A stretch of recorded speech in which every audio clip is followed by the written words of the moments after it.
السلام علیکم ورحمۃ اللہ۔ دوستو، آج ایک آدمی نے سوال پوچھا ہے کالے جادو کے متعلق۔ تو تمام دوست اگر اس ویڈیو کو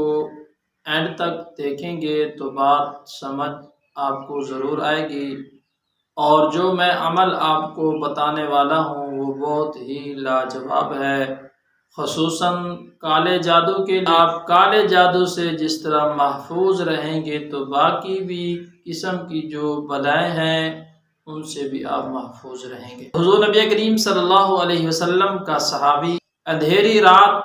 کے اندر بارش برس رہی تھی،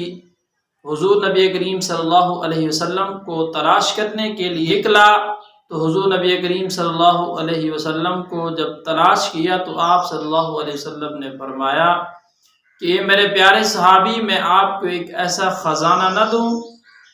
کہ جس سے آپ ہر قسم کے شر سے اور فتنے سے محفوظ رہیں گے؟ تو صحابی عرض کرنے لگے یا رسول اللہ وہ ضرور بتائیں۔ تو آپ صلی اللہ علیہ وسلم نے ارشاد فرمایا کہ آپ صبح کی نماز کے بعد اور مغرب کی نماز کے بعد 3 کل جو ہیں سورۃ الاخلاص، سورۃ الفلق اور سورۃ الناس، آپ یہ 3 کل پڑھ لیں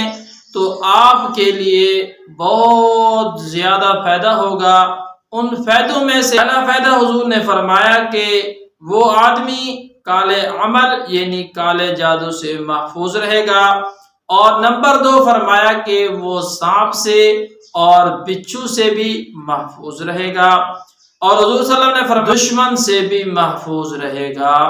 تو اس لیے فرمایا کہ جو آدمی اگر اس کالے جادو والے عمل کے اندر مبتلا ہے تو اس کو صبح کی نماز کے بعد اور مغرب کی نماز کے بعد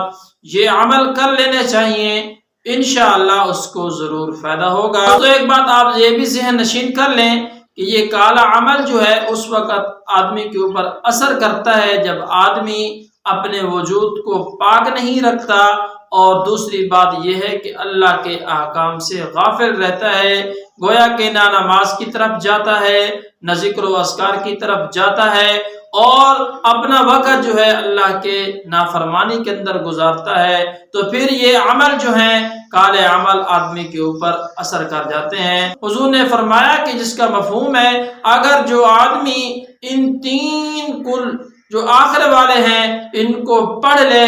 اس کو اس دن موت بھی نہیں آ سکتی، موت بھی نہیں آ سکتی۔ تو دنیا کے کیے ہوئے اسباب ہیں، خواہ وہ کالا جادو ہو یا دوسرا جادو ہو یا وہ جنات ہوں یا وہ شریر دشمن ہو، کوئی بھی عمل ہو اس وقت تک نہیں ہو سکتا جب تک آدمی دین کے ساتھ جڑا رہتا ہے۔ تو اللہ تعالی مجھے اور آپ کو بھی صحیح معنی کے اندر اس پر عمل پیرا ہونے کی توفیق عطا فرمائے۔